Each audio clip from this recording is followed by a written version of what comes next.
possibly get a knockout here.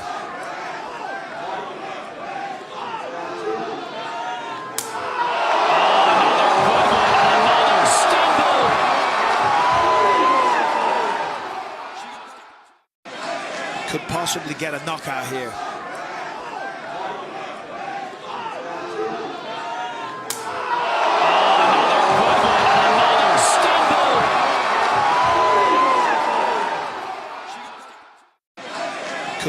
Imagine leaving your husband for your side piece, but your side piece doesn't want to commit to you because he doesn't trust you because you cheated on your husband with him.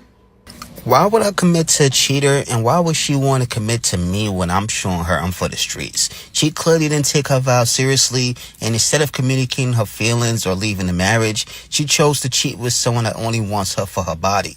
The last thing her side piece wanted her to do was leave her husband. Imagine leaving your husband for your side piece, but your side piece doesn't want to commit to you because he doesn't trust you because you cheated on your husband with him. Why would I commit to a cheater, and why would she want to commit to me when I'm showing her I'm for the streets? She clearly didn't take her vow seriously, and instead of communicating her feelings or leaving the marriage, she chose to cheat with someone that only wants her for her body. The last thing her side piece wanted her to do was leave her husband. Imagine leaving your husband for your side piece, but your side piece doesn't want to commit to you because he doesn't trust you because you cheated on your husband with him. Why would I commit to a cheater, and why would she want to commit to me when I'm showing her I'm for the streets? She clearly didn't take her vow seriously. I have never seen a woman make a broke man rich, but I've seen plenty of men make broke women rich. Do you think that we have a problem in society? We definitely do. We got many of them.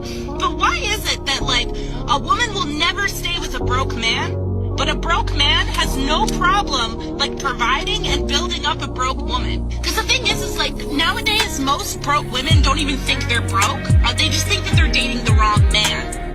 I have never seen a woman make a broke man rich, but I've seen plenty of men make broke women rich. Do you think that we have a problem in society? We definitely do. We got many of them. But why is it that, like, a woman will never stay with a broke man, but a broke man has no problem, like, providing and building up a broke woman? Because the thing is like, nowadays, most...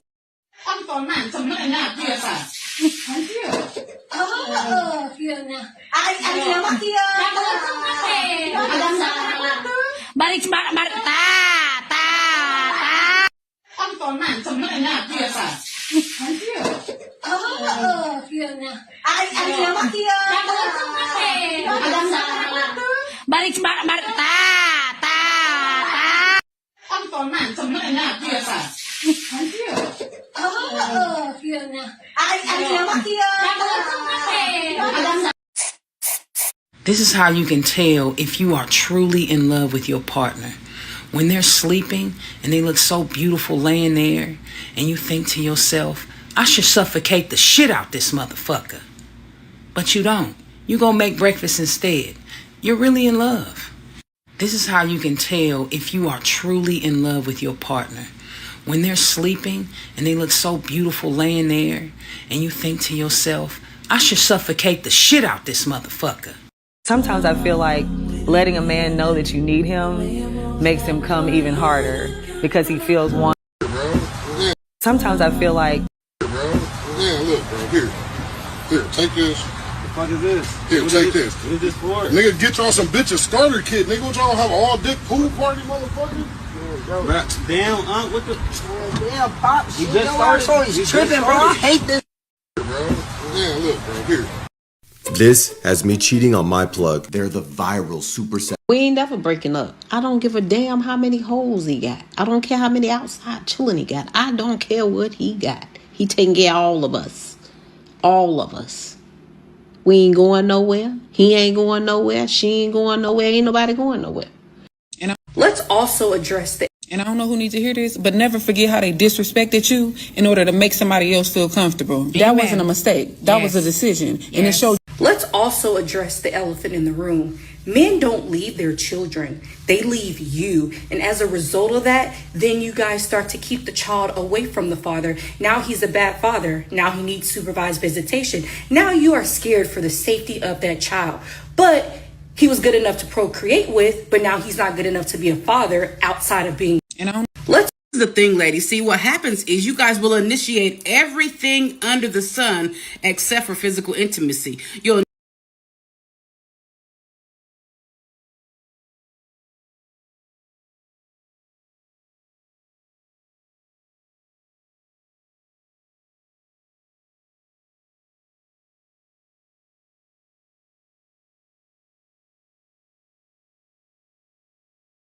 It's always the people that demand the most from you that give you the least. And then you sit back and watch them break their neck and jump through hoops for other people. And then they come to you first with their lip hanging talking about, oh, I ain't got nobody. Yes, you do. You got the people that you was breaking your neck for. You can't treat the right people wrong and treat the wrong people right. It's always the people that demand the most from you that give you the least. And then you sit back and watch them break their neck and jump through hoops for other people. And then they come to you first with their lip hanging talking about, oh, I ain't got nobody. Yes, you do. You got the people that you was breaking your neck for. You can't treat the right people wrong and treat the wrong people right. It's always the people that demand the most from you that give you the least. And then you sit back and watch them break their neck and jump through hoops for other people. And then they come to you first with their lip hanging talking about, oh, I ain't got nobody. Yes, you do. You got the people that you was breaking your neck for. You can't treat the right people wrong and treat the wrong people right. It's always the people that demand the most from you that give you the least. And then you sit back and watch them break their neck and jump through hoops for other people. And then they come to you first with their lip hanging talking about, oh, I ain't got nobody. Yes, you do. You got the people that you was breaking your neck for. You can't treat the right people wrong and treat the wrong people right. It's always the people that demand the most from you that give you the least. And then you sit back and watch them break their neck and jump through hoops for other people. And then they come to you first with their lip hanging talking about, oh, I ain't got nobody. Yes, you do. You got the people that If every time he brings up an issue with you, you flip it on him, you deflect, you make it about him, you're running out of time with that man. Bye-bye. Or are you going to... A good woman brings balance to a man's life. So if you see he's on his, what makes you think you don't need to be on yours? If he's productive, he's healthy, he's articulate, he's emotionally intelligent, he's working out, he's eating right, you better be able to match that. You better be able to be an asset. Otherwise, what does he need you for? A good woman brings balance to a man's life. So if you see he's on his, what makes you think you don't need to be on yours? If he's productive, he's healthy, he's articulate, he's emotionally intelligent, he's working out, he's eating right, you better be able to match that. You better be able to be an asset. Otherwise, what does he need you for? A good woman brings balance to a man's life. So if you see he's on his, what makes you think you don't need to be on yours? If he's productive, he's healthy, he's articulate, he's emotionally intelligent.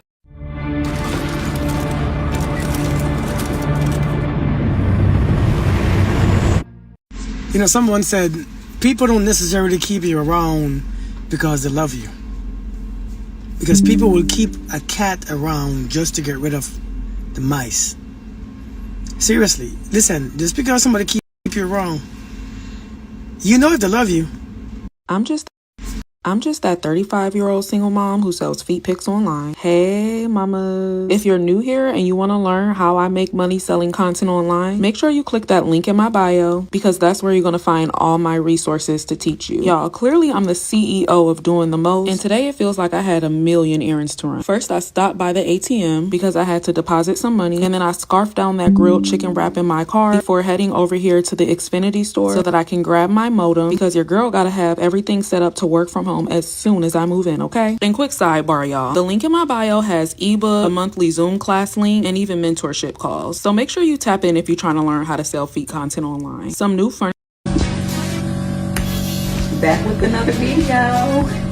So today I'm doing some skin tightening on my arm, shrinking my fat cells, and blowing up my bum bum. I'm the waist shrinker back.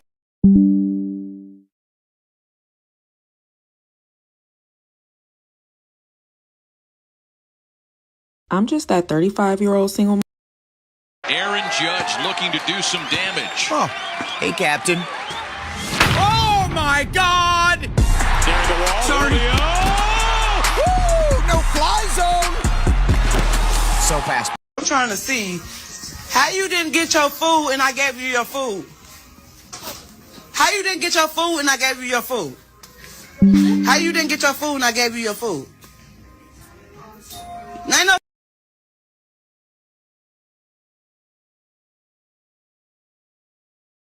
Sorry, fuck you mean you need to be calling Uber Eats because they just report.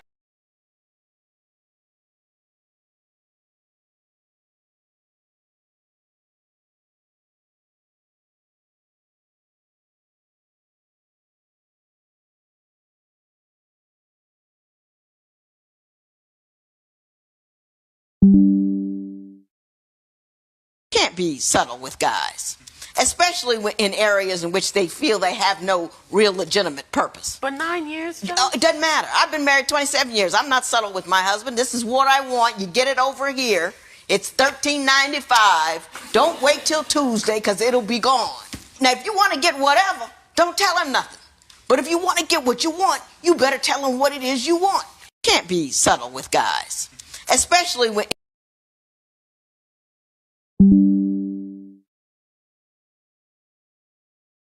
You gotta be a new type of stupid to think that you could do me wrong, not apologize. Think that if you let time go by, you can hit me up and think you still got access to me. You gotta be a new type of stupid to think. You're basically saying that money replaces fatherhood. And you know what that is? No, it's funny because that is the conclusion that most Western women come to. Because in the last 100 years, when women have gotten the opportunity to take money over a dad, that is what we do.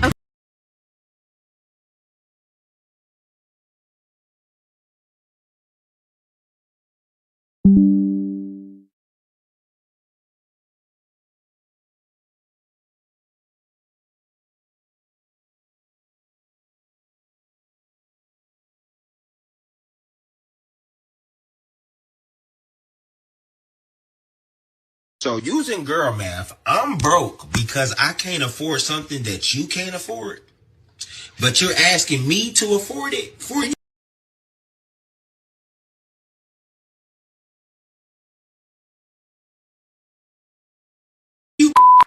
Make that shit make sense. So I'm broke because I can't afford what you can't afford. Does that even make... Bruh. So using girl math, I'm broke because I can't afford something that thing you got to know about some of these folks is some of these folks will never grow because every single thing that they hear they get offended by. Every single time you tell them something they get upset, they get offended, they get pissed off about it. Them type of folk you got to... It's gonna hurt a little bit, but sometimes the person doesn't really love you.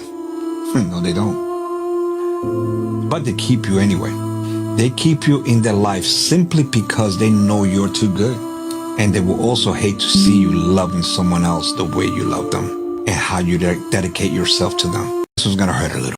Do I attract women who drain me? It's because you're a king. Basically, that's your male archetype. You're powerful, strategic, built to lead, but you hide it or give it away too easily. This is why you often find yourself drawn to situations or relationships that feel challenging or draining. You're not being met.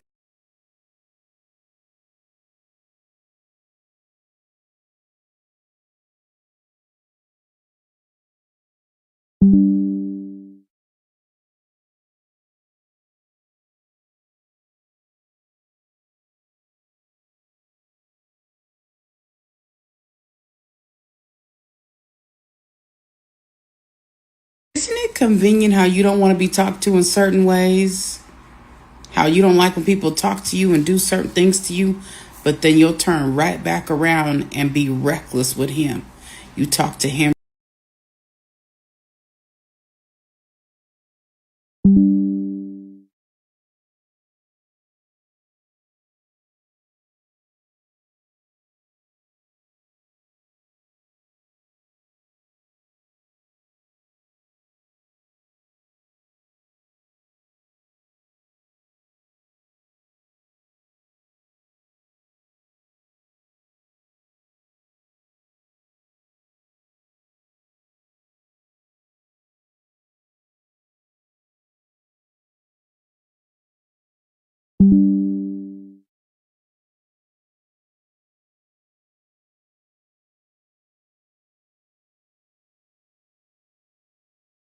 So this woman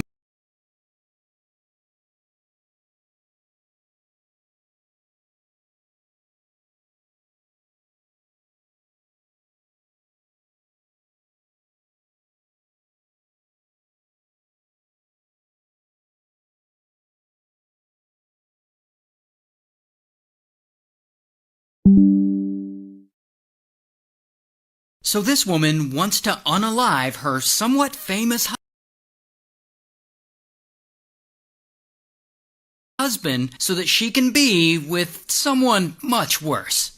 Now, the woman's name is Victoria, and she's around 30 years old, and she's living in Nevada, and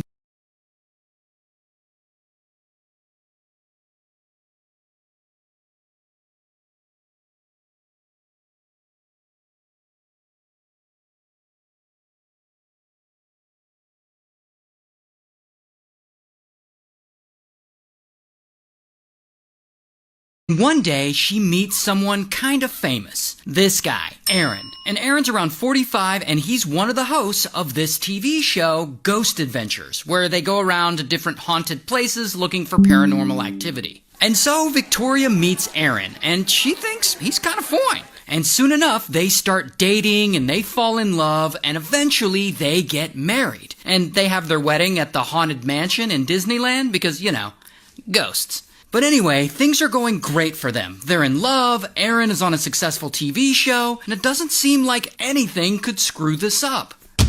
Until a few years go by, and for some reason, though they haven't been married that long, Victoria starts feeling lonely. Maybe it's because Aaron's off filming his show all the time, or maybe it's because she's jealous of the attention he gets and she doesn't. I mean, I'm speculating here. We don't really know why she's lonely. But Victoria starts becoming unhappy. The thing is, it seems like Aaron doesn't really know that she's feeling this way. I mean, maybe she's just not communicating this with him. But one day in 2024, everything changes because she's watching this true crime docuseries. A docuseries about this guy. Grant. Grant is 35.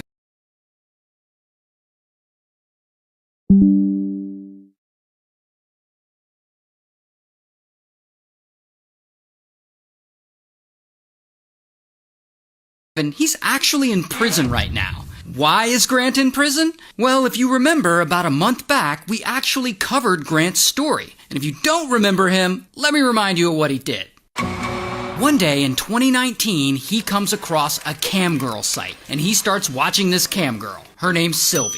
And Grant thinks Sylvie is fine, and he starts donating money to her. And over time, he becomes obsessed with her, and he starts stealing money from his family members to donate to her. In fact, little by little, he steals over $200,000 from his family, and he just donates it all to Sylvie. And his family becomes desperate to get him to stop talking to her, so they end up taking his phone away. And in retaliation for taking his phone away, he gets a pew-pew, and he unalives his mom, his dad, and his brother. So for that, he gets convicted and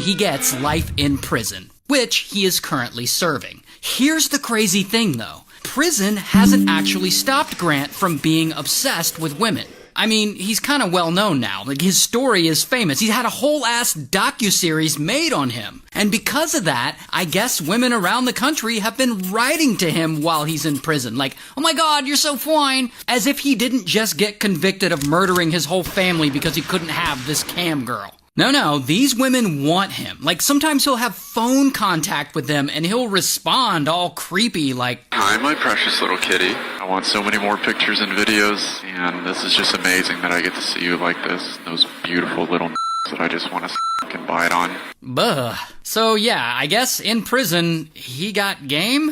Anyway, so back to Victoria. So in 2024, she watches this whole documentary about how Grant went crazy over a cam girl and unalived his whole family. And for reasons I'll never understand, she's like, oh, he seems like a nice guy. I really want to get to know him. And that is when apparently Victoria writes to Grant. And I assume he writes back. And soon they hit it off and they're communicating back and forth. And at some point, while in prison, Grant low-key gets a contraband phone, which is a cell phone that he would keep hidden because prisoners are not supposed to have cell phones. So he gets this phone and he and Victoria start texting one another. And I guess over time, they really start liking each other and they fall in love. Now keep in mind,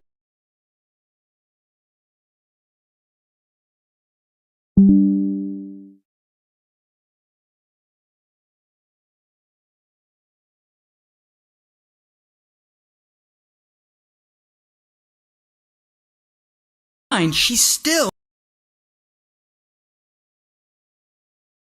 married to Aaron. So now she's having like a full-blown emotional affair. And she starts texting Grant about how she wants out of her marriage and how she'd rather have a life with him, while poor Aaron, who from the reporting I've read is universally described as a nice guy and a big teddy bear. This guy has no idea any of this is going on. He apparently believes nothing is wrong with his marriage to Victoria and that everything is going great. Because while Victoria is around Aaron, she's pretending that it is. Now, this is where things get really messed up. So Victoria and Grant are texting back and forth all the time, and they allegedly come up with a plan to get rid of Aaron for good. They decide to hire a hitman to take Aaron out. And so Grant is apparently all excited and he gets right to work on this plan. And he uses his contraband phone to contact someone he knows on the outside. I guess he just like texts this guy and he's like, hey, want to murder someone? And this person is like, all right. And through text, Victoria agrees to pay this hitman $11,515, which is a very specific amount. But anyway, boom, they have officially set this plan in motion. Meanwhile, in front of Aaron, Victoria is still pretending everything is fine and that she's happy in this marriage. Like on Instagram, she posts pictures of them together on a plane, while he's still oblivious. Like on their wedding anniversary, he posts a picture of their wedding saying, 2 years ago today, I got to marry my best friend. I'm so lucky to have you in my life. While at the same time, she's texting Grant, talking about the hit that they're about to pull off and saying things like, I'm so anxious, Lolo. I just can't believe it's happening. And then she asks, am I a bad person? While Grant's like, of course not, baby. Why would you think that? And she's like, because I chose to end his existence, not divorce. And by the way, I didn't make these texts up. These are word for word what they texted each other. Anyway, so the date of the hit approaches, and Victoria and Grant and this hitman all make their preparations. And they allegedly tell the hitman they want Aaron to be unalived while he's out of state, while he's on location filming Ghost Adventures in California. Then Victoria texts Grant Aaron's schedule and his shooting locations, the make of his car, a picture of him. She's also able to give away his exact location with the Find My app. And so Grant sends all this information to the hitman. So now the hitman has everything he needs to get the job done. Then Grant allegedly texts that Aaron's asleep right now in the hotel room, signaling the hitman that he should move forward. Then Grant waits, and he waits, and he waits. And he's not sure if Hitman did the job or not. So he texts him, can I get an update? Was it done? And that is when everything falls apart. Because suddenly, boom, correctional officers at the prison bust Grant for having a phone that he's not supposed to have, and they take it away from him. And as of now, we don't know what happened to Hitman. Like, we just don't have that information yet. But Aaron is still alive, thank goodness. So, the hit didn't work. But now Victoria can't communicate with Grant because he doesn't have his phone. So she doesn't know what the hell happened or what's going on. So she just goes on about her life and keeps pretending like her marriage is fine. For months, she's posting on her Instagram, like her and Aaron on Valentine's Day, mini golf with my Valentine. She's posting about the Lego set she built for him. She posts this picture with their cat, cuddle puddle with my boys. See, that's Aaron's leg, that's her leg, and that's his hand on her leg. So to the outside world, everything seems to be going fine for them. So this goes on for several months, and this whole time, prison admin has Grant's contraband phone. And eventually, they start going through it. And that is when they see all these texts between him and Victoria talking about hiring a hitman to unalive her husband. And so, bam, police go and they arrest her. And I don't have a mugshot, but here's a picture of her in real life. Also, just reminding you that she hasn't been convicted of any of this, so all of this is technically alleged. Meanwhile, we're all glad that Aaron is okay, and I've read that since then, he has filed for divorce. So, good for him. So this woman wants to unalive. And some of y'all in good relationship, you're not The best thing you can do for brand awareness is start. We often hear how men can't handle a real woman. So take a look at how these two women handle what's a real man. If I was taking care of everything, bills,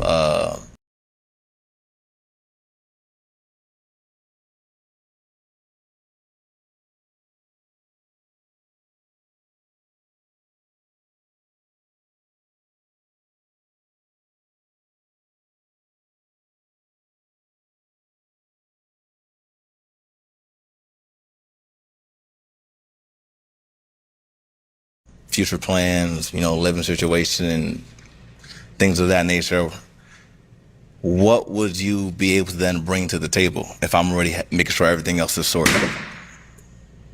Okay. I'm gonna just pop. I ain't gonna hold you. Sorry. Okay. So why'd you end up hopping? I just don't think I would be a good fit. I'm not gonna be a good fit. I just feel like hearing a question like that, I can tell how you would want your partner, or hopefully how your future family dynamic will be, and that doesn't match with mine. It's interesting. I don't know. The question was just a little off for me. I think, like you said, what do you bring to the table? I don't know. To me, just I didn't like that sentence.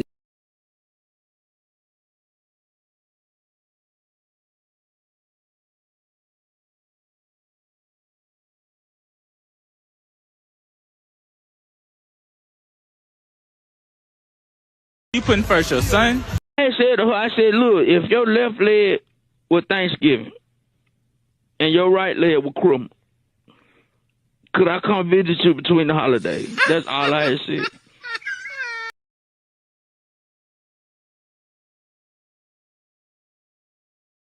And this girl was talking. She was like, why do men take so long to move on from a relationship? Like, when I stop dealing with a nigga, I can be done with him that night. I said, it's just a lot harder to get over the memories you paid for. Let us know what y'all think about this. Leave a comment down. Manipulation is when they ignore their disrespectful behavior, but blame you for how you reacted to it.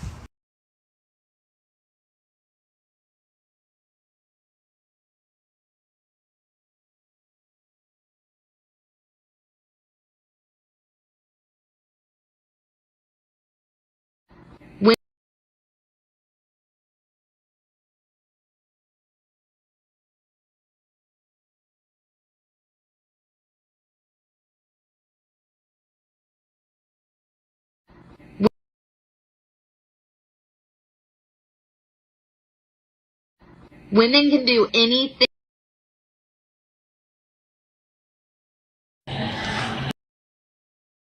Women can do anything that men can do. Prove me wrong. Oh, I'm gonna prove you wrong. Repeat after me. I overreacted, and I'm sorry. Bruh. Women can do anything that men can do. Prove me wrong. The pride of every man is when he knows that No man, nobody has tampered. Please do not file for bankruptcy or a consolidation loan until you see this. If you can go to sleep peacefully, knowing that you just hurt somebody, Karma. knowing that you just shattered somebody's entire soul. When God turned those tables. My husband is mad at me because he walked in and he saw that I'm making breakfast, and I told him that this was for me and my daughter, and that if he wanted some, he needed to cook for himself. That's a bold play, Cotton. See how it works. I gave you pizza, but you.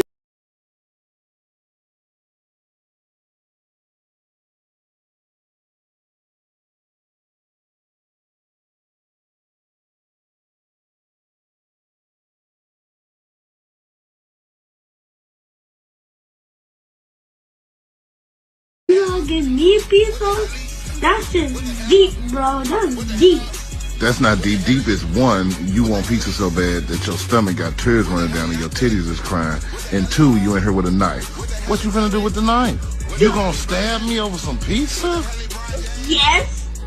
I gave you pizza. No.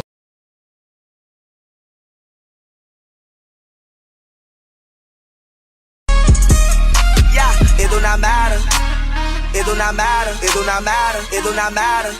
Sorry, my car's trash. You're fine. Is that a raccoon? Yes. Be careful. So there's a dog in the back seat and the raccoon's in the front seat. Hey! The raccoon has her meth pipe. Oh, there's no way. He's trying to smoke it. Right. There's no way. Sorry.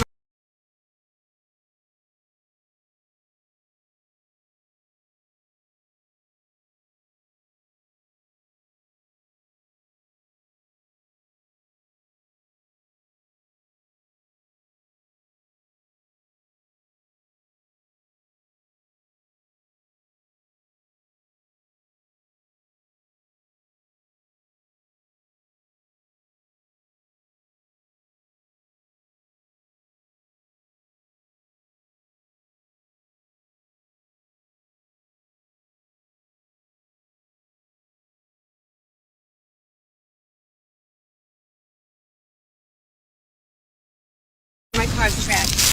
So this woman, Sorry, my car's. So this woman, let's call her Deucey. And Deucey has a problem. She's a little lonely. I mean, she's single, she's in her 20s, living in Bristol, England, and she wants to date. So one day, she gets on Tinder and she's swiping around looking for a potential match, and that is when, boom, she matches with this guy, Liam. And she thinks Liam is fine. So Liam and Deucey, they chat a little, they connect, and soon they make plans to go out on a date. And so they go out on this date, and they end up meeting at this well-known chicken place, and they're having a good time, and at the end of the date, Liam and Deucey, they're really feeling each other. So he invites her back to his place to watch a movie, and maybe, I don't know, maybe smash a little, I don't know. And she's like, alright. And so they go back to Liam's place, and he opens a bottle of wine, and they chill, and they start watching a movie. And so far, everything seems to be going great. But then, about an hour in, Deucey gets an uncomfortable feeling in her stomach. So she's like, yeah, I'm gonna hit up the bathroom real quick. And so Deucey gets up to go to the bathroom, and she goes in there, and she ends up dropping a whole ass deuce in Liam's toilet. But whatever, at least she finally feels better, and she can get back to her date. Until when Deucey's done using the toilet, she goes to flush, and the toilet won't flush. I guess she clogged it. And so she low-key panics. I mean, this date is going well, and she stopped up his toilet? What is he gonna think? This is gonna ruin the whole date. And she doesn't know what to do. But then she notices the bathroom window, and she gets an idea. She's like, what if I just scoop it out of the toilet and throw it out the window? And so that's what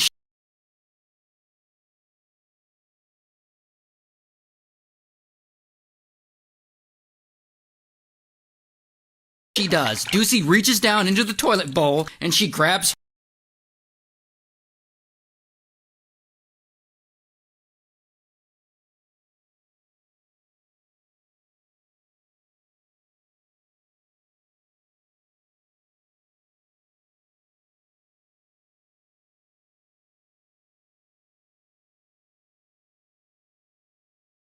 her turd, wraps it up in toilet paper, and she quickly throws it out the window. Here's the thing about this window, though. This isn't no regular window. It's actually a double window with multiple panes of glass. So her turd flies through the first window, but then it's stopped by the glass on the second window. And it slides all the way down, and it falls into a crack between both windows. And of course, Deucey starts freaking out. She's like, what the fuck? She didn't realize the window doesn't open to the outside. So now her poop is in plain sight at the bottom of this double window situation. Here's actually what the inside of the window gap normally looks like. So now her turd would be resting way deep down in this crack here. And so Deucey's like, oh, bloody hell. Now what's she gonna do? She can't just leave it there in between these two windows. I mean, Liam will eventually see it or smell it. And so she decides the best thing to do is to tell him the truth. And so she leaves the bathroom, and I assume she washed her hands, but she leaves the bathroom, she goes to Liam, who is still on the couch, and she tells him exactly what happened. She's like, I dropped a load in your toilet, and I accidentally clogged it up, and I tried to scoop it out and throw it out the window, but I didn't know you have a double window, and the poop slid down and got stuck between the cracks, and I don't know how to get it out. And Liam, he seems like a nice guy, and he doesn't want to make her feel bad about it, so he's like, no worries, we'll just fish it out and throw it in the bin, no problem. But now they have to access the window gap by going outside and opening the window from the outside. So they go outside, and that is when they discover the outside window is completely sealed shut. Like, it doesn't open at all. So Deucey's turd wrapped in toilet paper is trapped, and it's on display for anyone walking by to see. Here's actually a photo of it, and if you zoom in, you can kind of see it right there, wrapped in toilet paper. And so Liam's like, okay, no big deal. I'll just break the window and we'll get the dookie out that way. But no, Deucey actually has a better idea. She just happens to be an amateur gymnast. No, like, really. She's an amateur gymnast, and she thinks maybe she can climb up and reach down and grab it out somehow. So she and Liam, they go back to his bathroom, and she climbs up and puts her head and shoulders into the shaft, and she tries, but she can't quite reach the poop. So then Liam gives her a little boost, and he's holding her legs as she dives deeper down to the bottom, and there she finally grabs it, and she passes it up to Liam, and he gets it, and he throws it away. Boom. Problem solved. Everyone's happy. Until, again, when Deucey moves to get out of the crevice, she's unfortunately stuck upside down. Like, literally upside down. And Liam, he tries to help her, but he can't get her out. Like, she is seriously stuck in there. So, to top off this first date that's clearly going so well, Liam has to call the fire department. So, Liam calls the fire department, and he's like, my date got stuck in the shaft trying to get out her phone. Then, sometime later, a whole ass fire brigade shows up, and they all have to cram in the bathroom so that they can rescue Deucey, and this is an actual photo of all of them doing that. And if you think that's embarrassing, someone actually took a picture of her stuck in the window. Now, lucky for her, the firemen do fish her out, and she's physically okay, although this might be the worst first date story I've ever heard. And in case you were wondering, like I said, Liam's a nice guy, and he and Deucey did end up going out a couple more times on a couple more dates, but ultimately they weren't a match, and they did not end up together. Wow, dumbest story we've ever done. So this woman, let's call her Deucey. Here's a story.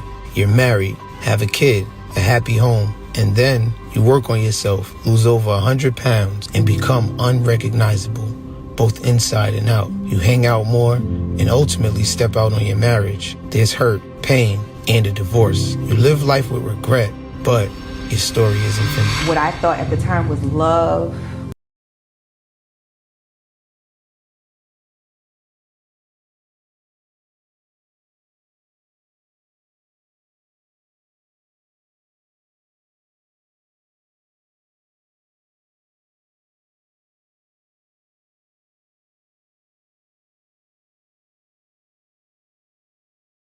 I had never felt that before, ever. I have never felt so more desired in my life, ever. If a man... Here's a story. If a man wants you to financially take care of him and submit to him, he gay.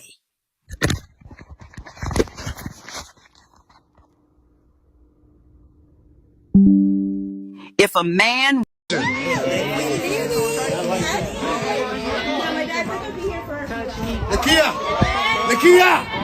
Nakia! What you doing here?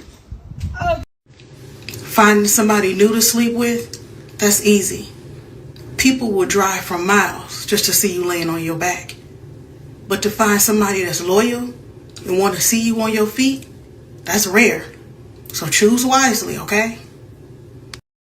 Yo, me wonder how me want salsa, bro. Alright, watch ya. 2 months ago, me see my virgin girlfriend with a man. You see me I say you know we are G and thing. Me show the dog a little vibes. You see me I say, my boy feel jump himself now or beat up mama and one bag of argument and thing. Everybody cuss me say, yo, I'm a crazy. You see me I say? Alright, watch ya now. So, I think one day last week now, we see one of my other virgin, baby mother, with a man. You see now? I say nothing at all. I see more, I go on like I see more. You see me I say? Alright, so yesterday now, my virgin and the baby mother start argue about different things. So, my virgin baby mother, I will tell him, say, I choose so bad with money and God tell you, me don't love chat so. Remember now, me not tell him my virgin nothing in the dog. Rascal big argument, no. My virgin call me now, and they cuss me. I say me a pussy because me see man, me see woman with man, and I tell him. So I say, anyway, me take it to blood clot, me start. So, me know what to do. It's either me will start, see me virgin them woman, and tell them, alright, me not say nothing at all. Boy, me confused your fuck, brother. Me don't want to start to dog.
Does your app like her? She wanted to be the only female out there. So when Baby and them said, we're not effing with this chick because you can't stand next to her, she loved it. Because she didn't want to stand next to me. I think it's her. She wanted to be out there by herself. I think the industry puts women against each other all the time. Yeah, they do. That's not like her. She wanted to be the only female out there. So when... Hello, where are you? I'm at home. Are you sure? Yes. Turn on the blender. That good enough for you? Okay, my love, love you. Hi, where are you? I'm at home. Are you sure? Yes, I'm sure. Turn on the blender. Okay, my love. Love you, bye. Hi, darling, where's your father? I don't know, but he took the blender with him. Hello, where are you? Like her.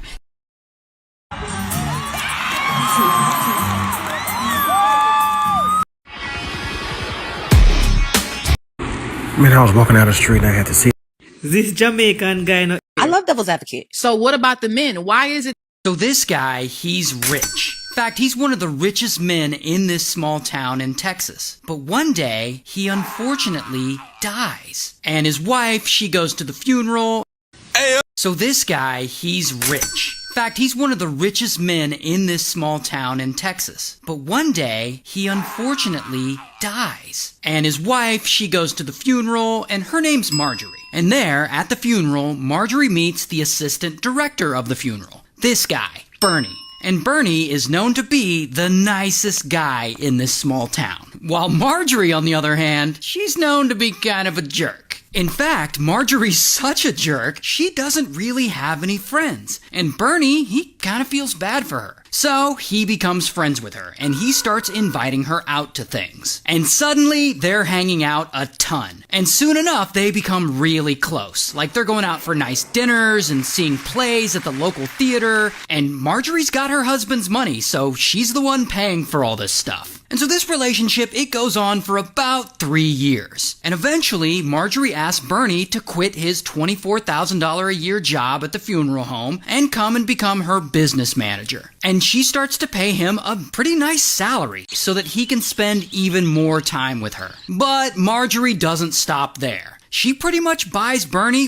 whatever he wants. Clothes, cars, a Rolex, several small airplanes, flying lessons for those airplanes. Plus, they go on tons of trips together. Hong Kong, Bangkok, Russia, Germany, England, Scotland, Wales, Egypt. It's crazy. Now, Bernie, he's still known to be the nicest guy in town. But now, he has access to Marjorie's checkbook. So one day, he decides, hey, I kind of want to share this wealth. Her wealth, of course. So he starts giving gifts to the local people in the town. He buys at least 10 cars for people who couldn't afford one. He buys a house for a local couple. He even gives away some scholarships to some students, all using Marjorie's money. And poor Marjorie has no idea he's doing any of this behind her back. And she still loves him a lot. She's got his photo up all over her place. She modifies her will, making him the sole beneficiary. I mean, as far as she's concerned, Bernie would never do her wrong. He would never hurt her.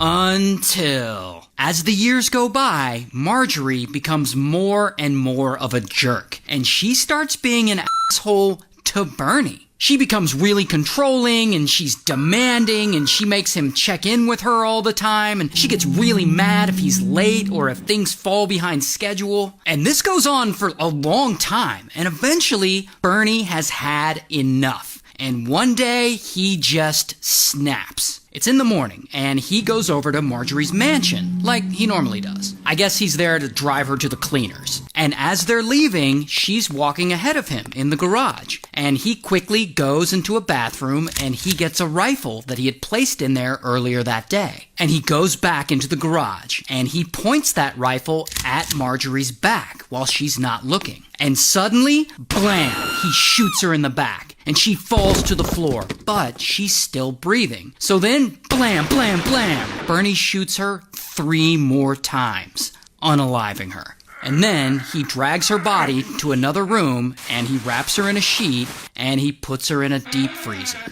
And then, strangely, Bernie just continues on with his life, as if everything is completely normal, as if she's not dead, as if he didn't just murder her. Like he's still out on the town, spending all her money on himself and on other people. In fact, I think he spends almost $2 million of her money. And the whole time, when anyone asks about Marjorie, he just makes up crazy excuses as to why she isn't around. Like, she's busy, she's washing her hair. And poor Marjorie, she doesn't really have any friends. Remember, she's a jerk. So no one really notices, or I guess cares, that she's not around. So no one bothers to investigate. And this goes on for 9 months. Bernie just carrying on with his life as if he didn't just murder someone. But then, Marjorie's estranged son and granddaughter notice that she's missing, and they show up to her mansion looking for her. And they're there, and they're with some sheriff's deputies, and they're combing through the place, and eventually, they find her there, stuffed in the freezer where Bernie put her. And so police, they take Bernie in for questioning, and he just straight up admits to everything. He's like, yeah, I shot her. And pow, they arrest him. Here's his mugshot. And he goes to trial, he's found guilty, and he gets life in prison. But his story's not over. Because then, oddly, this famous movie director, Richard Linklater, he hears about Bernie's crime, and he's fascinated by it. And he decides, hey, I want to make a movie about this. And he does, one where Jack Black plays Bernie. And when this movie comes out, an appeals attorney, she sees it, and she doesn't like the outcome of Bernie's trial. She thinks Bernie doesn't deserve life in prison. And more specifically, she believes this, that Bernie had an abusive childhood and that Marjorie was also kind of abusive to him, and this had triggered him into a dissociative episode. And because of this dissociative episode, he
flipped out and shot her. So she comes up with this theory, and she brings all her evidence to the same district attorney who got Bernie convicted, and she convinces him that she's right, and he actually helps to get Bernie's life sentence thrown out, and Bernie gets released on bail. And for the next 2 years, Bernie lives at Richard Linklater's house, where he waits for his new trial to start. But once the new trial actually finally happens, the jury once again finds Bernie guilty. And he gets sentenced not to life in prison, but to 99 years in prison. Which is kind of the same thing.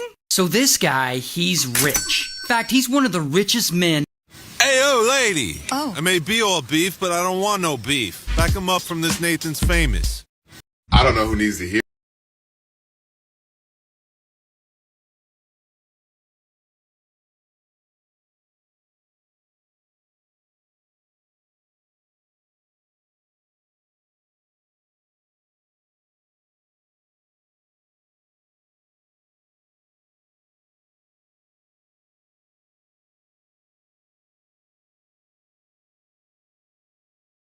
How to play women at their own game. I don't never like them. How to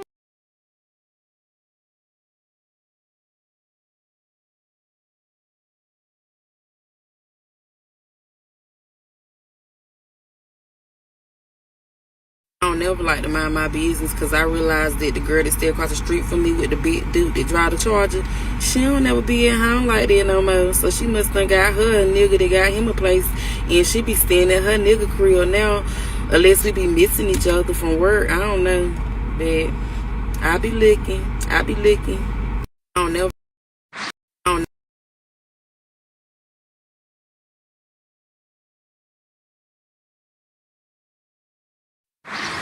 There's two things that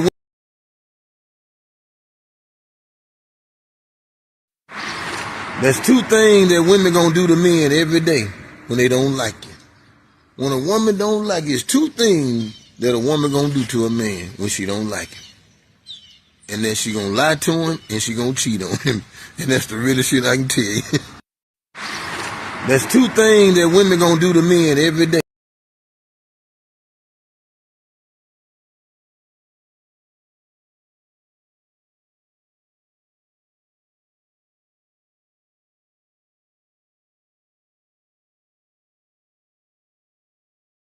They came through with another message.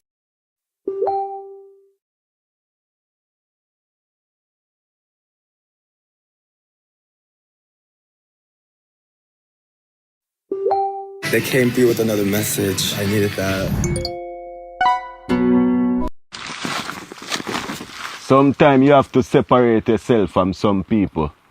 especially when you see them pulling you in the direction that you're coming from. You have been there, you have done that, so you know better. So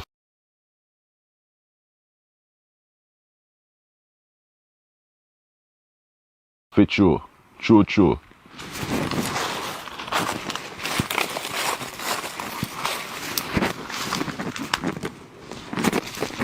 Don't y'all believe what those doctors are telling you? Don't y'all believe what those doctors are telling you? I am 58 years old, and I'm about to have babies. Don't y'all believe what those doctors are telling you? I am 58 years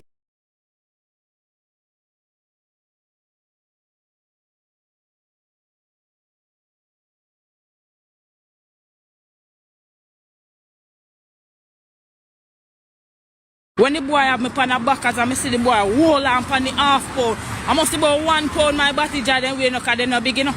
And the boy grip it to blood clot. Me say, yes! I saw you. Your mother did push out a good blood clot son out her. Comment investigator. You catch that one day? You see the boy just grab up the 2 body peg them so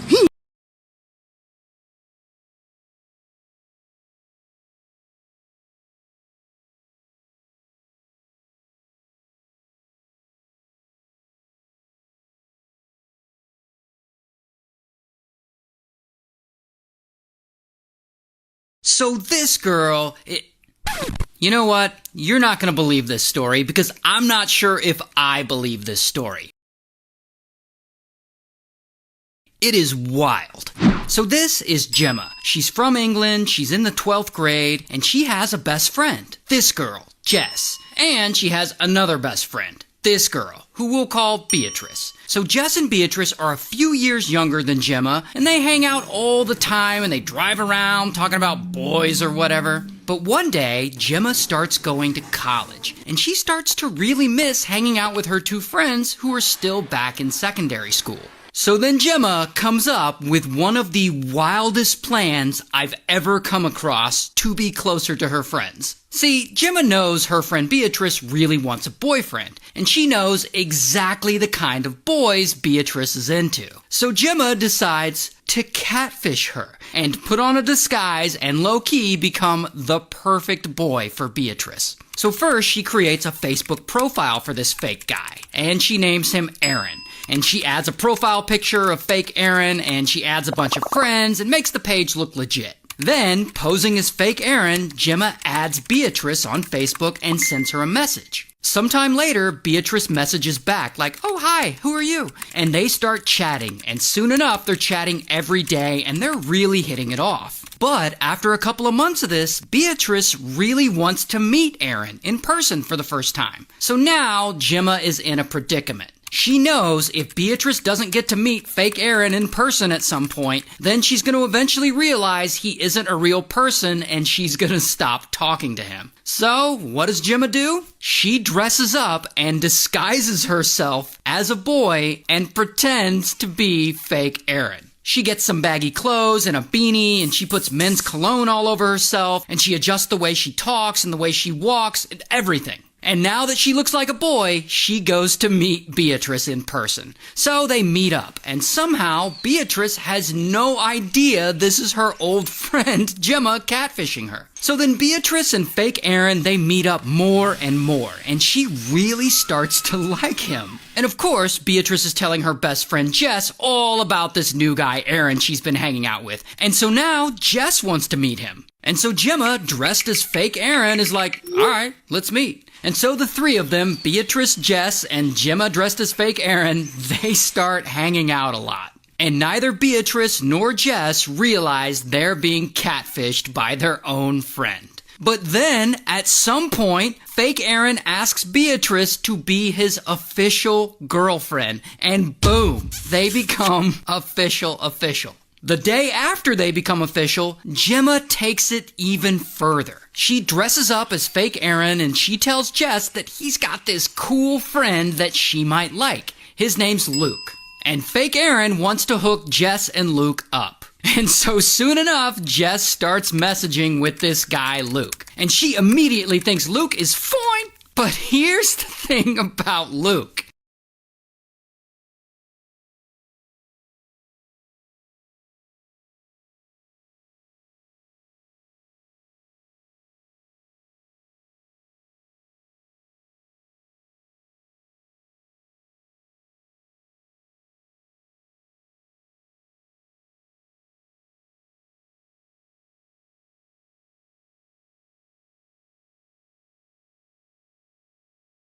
You know how fake Aaron is really just Gemma dressed as a boy? Luke is also just Gemma. When the boy have me... So this girl... You know what? You're not going to believe messages back like, oh, hi, who are you? And they start by their own friend. But then and she immediately thinks Luke is fine. But here's the thing about Luke. Meet up. And they're hanging out, and Jess also has no idea she too is being catfished by Gemma again. And if that isn't bad enough,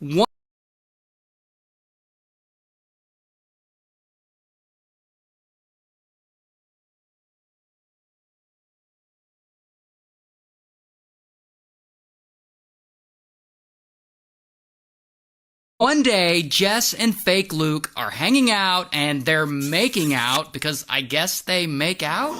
But then fake Luke gets pushy and he doesn't stop when Jess asks him to, and I guess this happens a few times, so eventually they break up. Good for her. Oh, but this breakup is not going to stop Gemma. She just goes and creates another alter ego to date Jess. And she dresses up like a slightly different type of boy and she calls herself Connor. So now Gemma is pretending to be this fake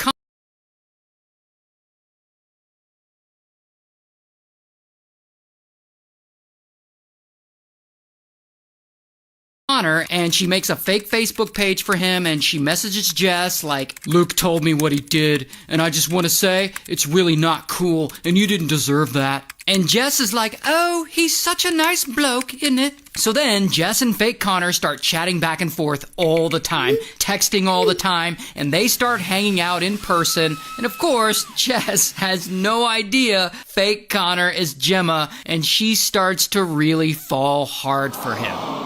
Oh, but it gets worse. Meanwhile, Beatrice is still hanging out with fake Aaron. And one night, I guess they decide they're gonna smash for the first time? And of course, beforehand, fake Aaron insists on keeping the lights off while keeping all of his clothes on the whole time, including his hat. He didn't want to take that off. But yeah, regardless, I guess they smash. And I don't want to know how. But here's where Gemma's insane catfishing scheme starts to fall apart. At some point, fake Connor goes over to Jess's house. And I guess they start hooking up, and fake Connor tries to go further, and Jess says no. But fake Connor's being very aggressive, and I guess he ends up essaying her. But then he's on her bed, and eventually he falls asleep. I guess he didn't mean to.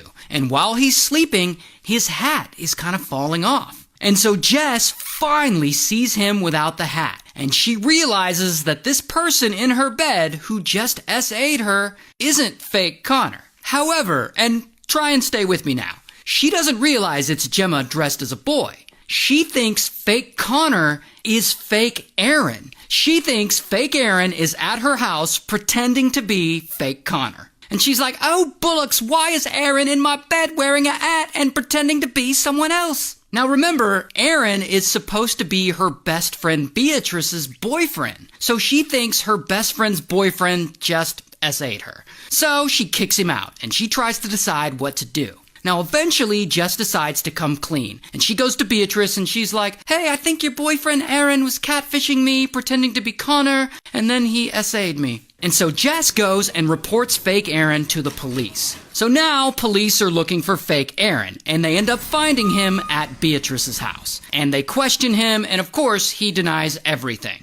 Now, in theory, this would be a great moment for Gemma to come clean and say, haha, I was catfishing everyone. I was Aaron and Connor the whole time. But that's not what she does. Instead, later Gemma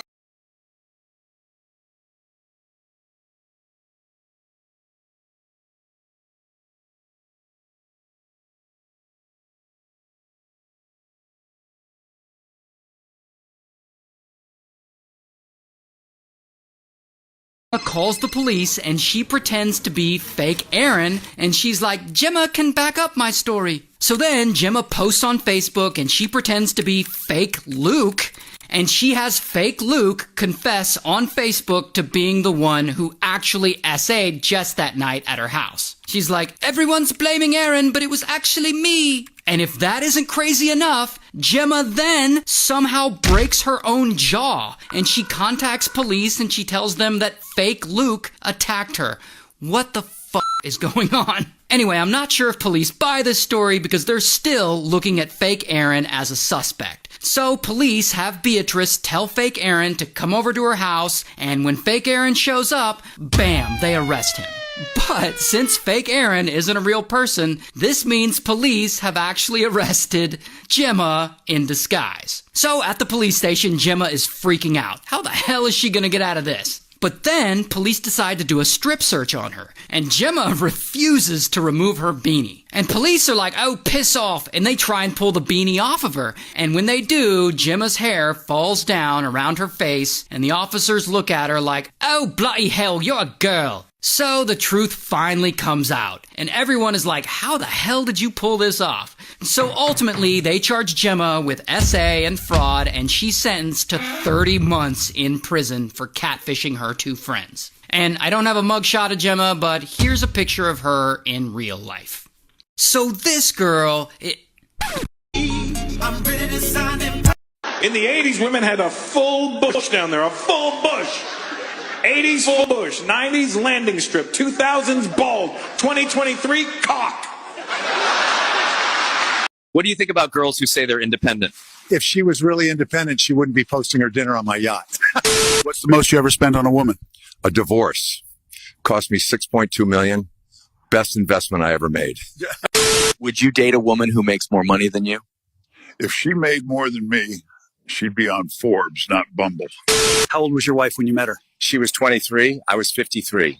She liked diamonds. I like silence. We've been happily rich ever since. What do you think about girls who say they're independent? If she was really independent, she wouldn't be. I recently learned that when someone isn't meant for you, God will trigger them to hurt you. You ever quit fucking with somebody and immediately start doing better? As soon as you're done with them, about 10 minutes later, you get a new job, hit the lotto, get a new whip, new house, your knee quit hurting, your teeth be whiter. Somebody hit you up with a food stamp hookup just as you was about to go to the grocery store and shit. Just vibes. You ever quit fucking with somebody and immediately start doing better? As soon as you're done with them, about 10 minutes.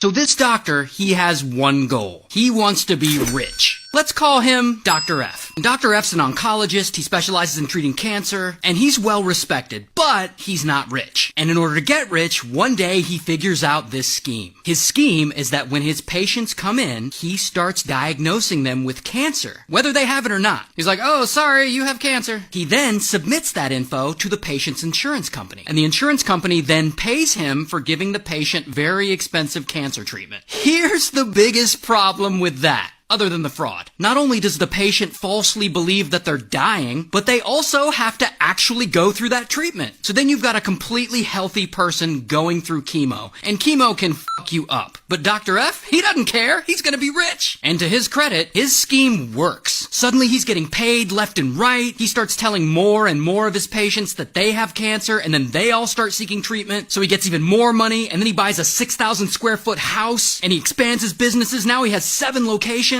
And then 6 years go by, and he's still running this scheme, and it is still successful. And at this point, he's convinced hundreds of his patients that they have cancer when they don't, and then he's pumping them full of chemo drugs, and he's pocketing the insurance money. And business is booming, and finally, bam, Dr. F has met his goal. He's finally rich. Until one day, this woman, Monica, she comes in to see Dr. F for something. And of course, Dr. F immediately diagnoses her with cancer when she doesn't have it. And he tells her she needs to start treatment right away. So Monica starts treatment, and after her first day of chemo, she feels like absolute shit. In fact, she feels so bad that when she goes home, she trips and falls and breaks her leg pretty badly in 2 different places. So she goes to the clinic where she would normally see Dr. F. But this time, Dr. F isn't there. He's out of town on vacation. So another doctor's there making rounds in F's place. This doctor, Dr. So. So looks at Monica's leg, and he also starts examining the rest of her. And pretty quickly, he's like,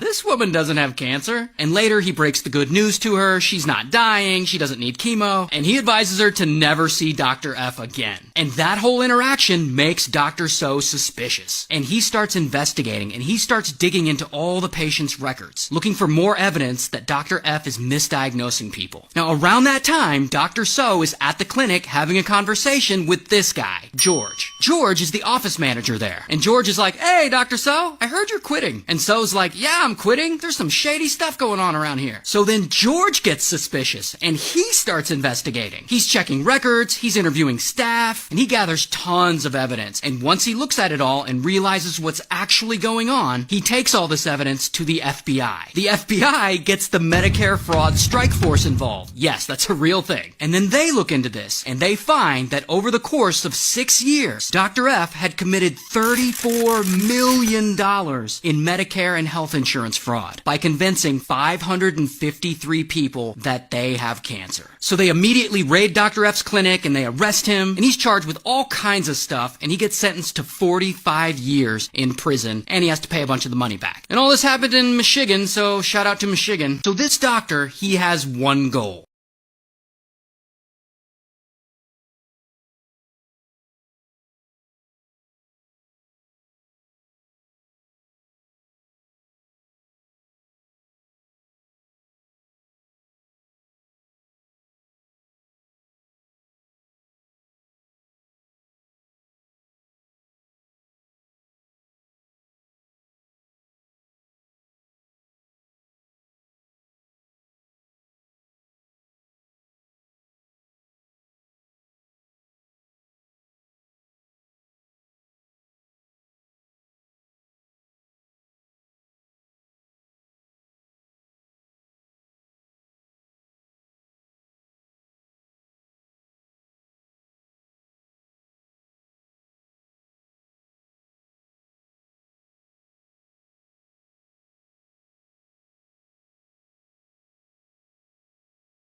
His truck.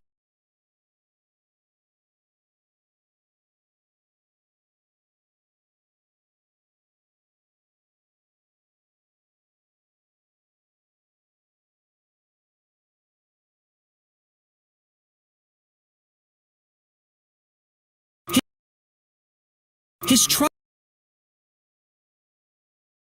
veered off the road and into a steep ravine before landing in a creek. Now, somehow the man survived, but he was severely injured and only managed to crawl 100 yards from the wreck. As night fell, he collapsed, exhausted, with only his dogs for company.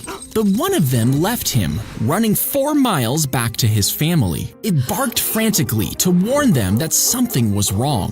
And the next morning, they finally found him. Rescuers pulled him to safety and he survived, all thanks to his loyal dog. His truck. We built this 9-inch offset to a. Just recently, someone asked me, what's the point of my social media? Like, what am I even doing on here? And showing you that black men can be happy, that we can have a happy married life. At the end of first grade, our teacher was like, okay, everybody who wants to stay behind with me, put their hands up. And we all put our hands up because everybody loved her. And she picked one kid who got to stay behind with her. And the rest of us went to second grade and he stayed with her for another year. And it took me until adulthood to look back and realize that that kid had just been held back. And that was her smooth way of making it seem like a win instead of making him feel bad about it. At the end of first grade. Give me that thing there for Patasking. Patas Gang! Look ya! Look ya! Patas Gang! With a Patas Gang, them a dance, and me bad brother. With a Patas Gang, them a dance, and me bad brother. Look ya, Patas Gang, them a dance. Wait there, Patas Gang! Look ya, how that look ya? New dance, look ya, it no in a them book ya. Swing for me. Dude, there's no way this single beaver built this whole fucking thing. That is incredible.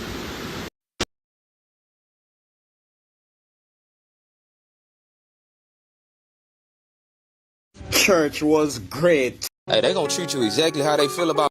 So listen to this. This kid gets kidnapped and they don't find him for 73 years. This is wild. So one day, 2 brothers are playing in a local park and they're minding their own business. Protein dreamsicle. Start with an orange. What's up, guys? Check this out. So Trelawney people, me didn't think a joke, but guess who they are? Guess who me just buck up on? No heads. The girl with the tattoo, man. On his shoulder, them, man. And the one them on his foot. You don't know, so I see the girl and the girl tell me, say, over my yard, she want something to live. She want to come live in. I say, I'm married, you know. But me I look on her and me I say, oh, she looks so. Me I say, then one good girl this me know. Antigua is saying go dance and rare. But he look good enough. But a man pinch me a while ago to Albert when I say, watch it. I try shit for you know. I try head for Manchester. Manchester people push her back, you know. And she take back Wassop, Spring Garden, Cambridge Land. You understand me? And come back right in Albertonia, so. She come a cotton tree now, sit down and tell me about she want to live over my yard. Me just tell her, so listen to me. One up a Staten. Them a rent place. Cause me married. So me nah go stay here already. So you know have him up a Staten then also if you don't want to run him, make him find himself to Kingston a phone a business. Cause you know, come here correct now you live with me, I'm mad. Me people, it there like a corona. You hear me I tell you now? Alright. I don't know, put on condom on the car. I want you to get out of the habit of feeling bad for making the wrong decision when you didn't even know the right one. I want you to forgive yourself for what you didn't know, but now you understand. Look, Beyonce, we have supported you so much. No, we some poor ass niggas. But we done followed you. I'm 80-something years old. I don't know. 83. I'm 83. Apparently, you can sell your testicle for $1.7 million.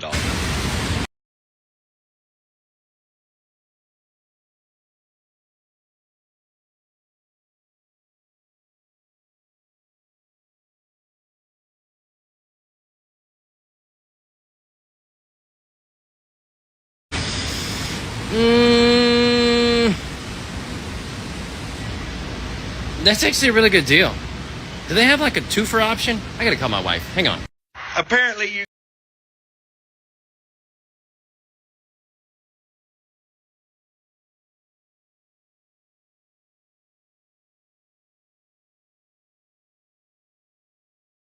Aunties, have you eaten yet? Oh, we ate. So one morning, this woman is in the driveway and she's beating up her boyfriend.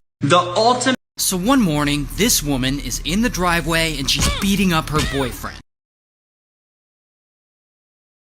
Now the woman, her name's Alicia. She's 34, she's from Wisconsin, and she used to be a military police officer. Now Alicia has a boyfriend, who we'll just call boyfriend. And that morning, I guess they get into a fight and Alicia starts to get violent. And he's in the driveway and she picks up some rocks and she sticks them between her fingers like they're brass knuckles and she starts trying to punch him. And I guess she also starts threatening to unalive his whole family. And this is allegedly not the first time she's threatened to do this. But here's the thing about Alicia. She's a mom of 3 little kids. And she and the 3 little kids are all living at boyfriend's house right now. But she's been acting nutty for so long, at this point, boyfriend, he's scared of her. So I guess after the fight, he low-key calls Alicia's kids' fathers. Both of them, because there's more than one. And he tells them that she's crazy and that he's worried about those kids. So each of the kids' fathers, separately, they call the police. And they're like, Alicia's crazy. Go over there and take my kids away from her. Meanwhile, I guess, Alicia, boyfriend, and the kids, they all had plans to take the boat out on the lake for the day.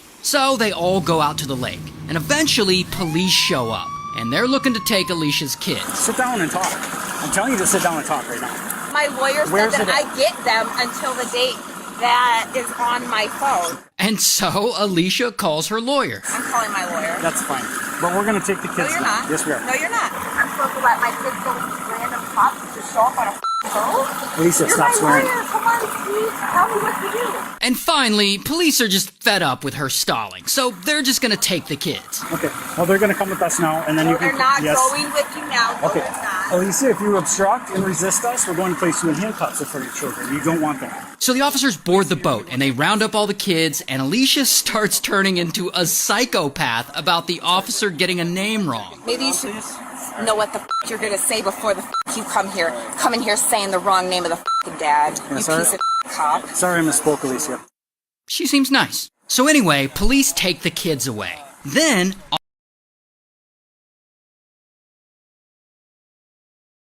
officers go to boyfriend's home with Alicia to collect some of the kids' belongings, their clothes and stuff. So they start collecting the kids' stuff. And while they're there, they low-key pull boyfriend aside and they talk to him, away from Alicia. And this is when he really starts opening up about how he feels about all this. You gotta get out of here, man. Yeah, she's gotta go. She's destroying my house. I'm down 2 TVs and a bunch of Destroying your house. Yeah. Okay. I mean, there's broken glass in the bedroom. Has she hit you? Yeah. When did she hit you?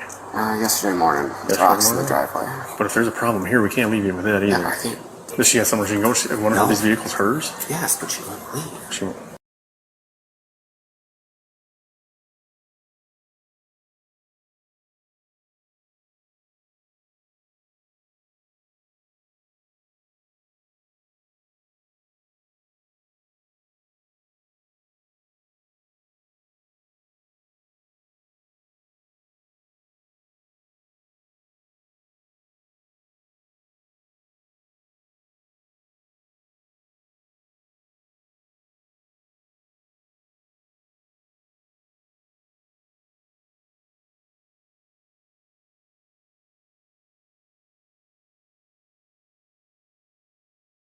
So you want her out? Yes. We can get her out here for you. If that's what you want, we can have her removed. But then she's going to come back, and she's starting to call my family at least 12 times. So then, boyfriend suggests to her that she should leave. And to be fair, he seems polite about it. Just go home, like your dad said. While she is in the bathroom at this point, and I guess she tries to kick his dog? Don't kick my dog! Dad, I'm here. I can hear you. Do not kick I am my dog. talking to my dad for a second. Then talk. I'm gonna stand right here while you do it. Because of what you just did, that's not going to happen. Because I scurried away and got back from him? You were kicking. The dog was in my face. And at this point, the officer is just done with her He's like, you need to get whatever stuff of yours you can gather, and you need to get the hell out of boyfriend's house now.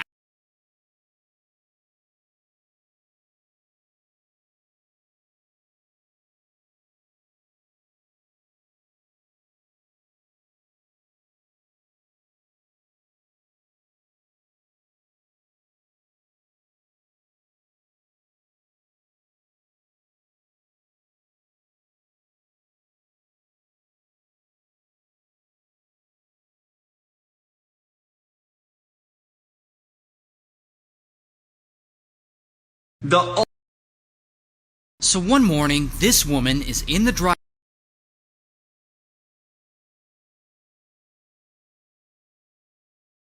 Was in my face. and at this point, the officer is just done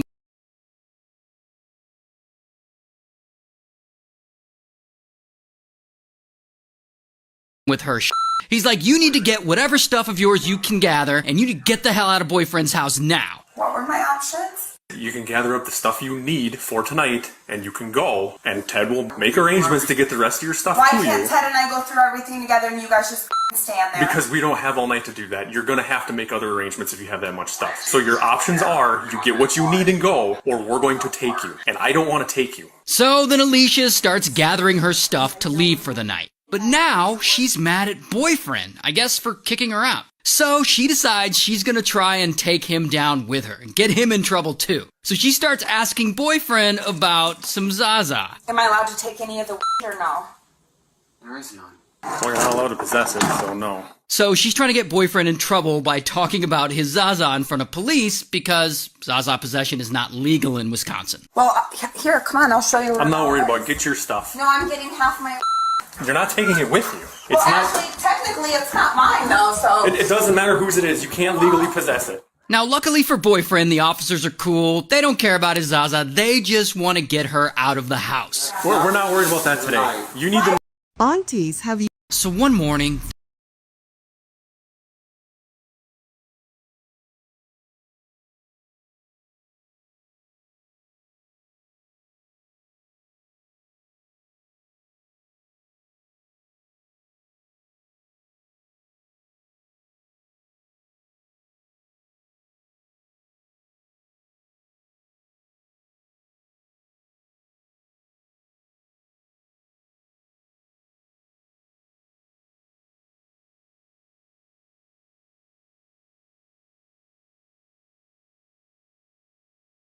It doesn't matter whose it is. You can't legally possess it. Now, luckily for Boyfriend, the officers are cool. They don't care about his Zaza. They just want to get her out of the house. We're not worried about that today. You need the Ma'am, I just gave you your options. You get your necessities and leave on your own. I'm trying to find my...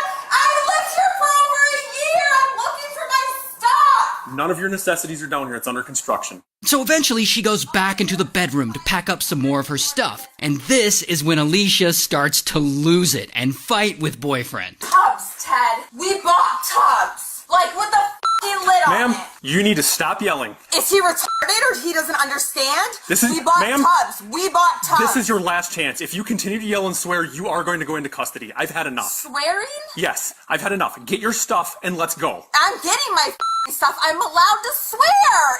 You are not. Freedom of f***ing speech. This close. Yeah. Get your stuff. Get your stuff I'm and let's getting go. my stuff. Quit telling me to do it. But Alicia just doesn't listen, and she's stalling, she's dragging her feet, and officers just had enough. You don't get in trouble for all the that he has, but I get in trouble. That's so funny. That's so typical of you guys. Ma'am, if I wanted you to be in trouble, I'd have took you to jail a long time ago.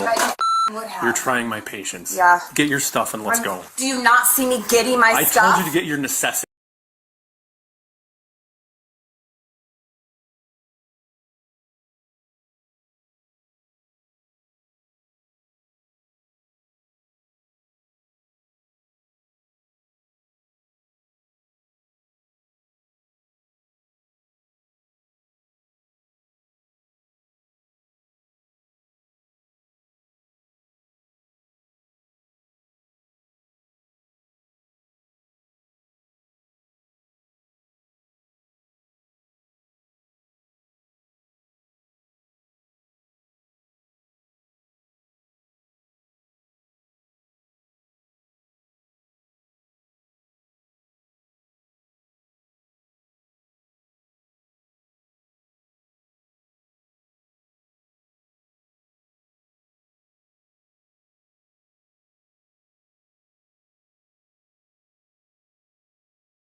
And I'm getting my...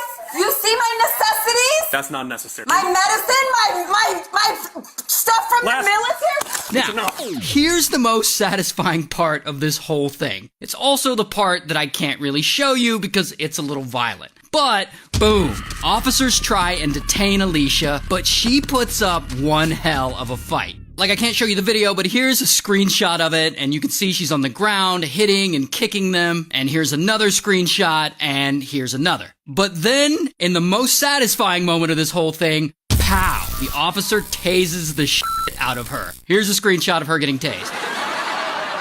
Yeah, go ahead and laugh at her, it's okay. And like, yeah,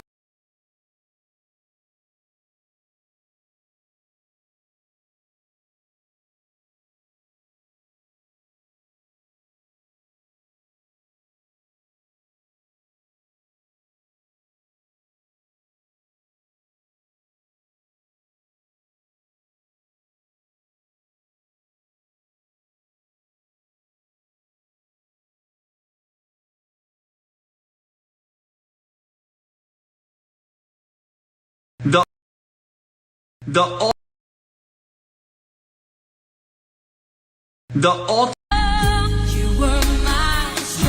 The ultimate flex for a man is the ability to take his woman out of the workforce.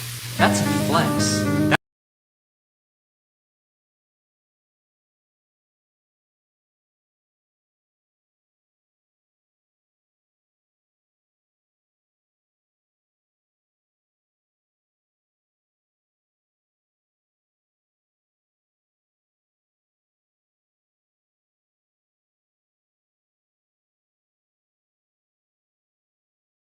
That's what the ultimate flex. I want you to get out of the One night, everything's quiet, and everyone in this house is asleep. And this guy, he gets a hammer, and he goes over to his friend's bed where she's sleeping, and he swings it down on her as hard as he can. Now, the guy's name is Sam. He's 20. He actually goes by the name Psycho Sam because he's an aspiring rapper in the horrorcore genre. Horrorcore is, of course, a subgenre of rap that sucks. Anyway, one day, Sam, he meets this girl online, and her name's Emma. Now, Emma is only 16, but she's super into horrorcore, and she likes Sam's raps, and he seems pretty cool, and eventually they start dating. But, unfortunately, they live on opposite sides of the country, so their whole relationship is online. Now, these two online date for about a year, and things are going well. They're really into each other, he's saying, "I love you," it's adorable. Then one day, they finally see an opportunity to meet up in person. There's a horrorcore festival happening a few states away from Emma that they can meet up and go to. So boom, it's on, and Sam flies all the way from California to Virginia where Emma lives to meet her. And when he gets there, he gets off the plane and he sees her, and she's beautiful, she's got cool pink hair. I mean, these two are about to have a great time.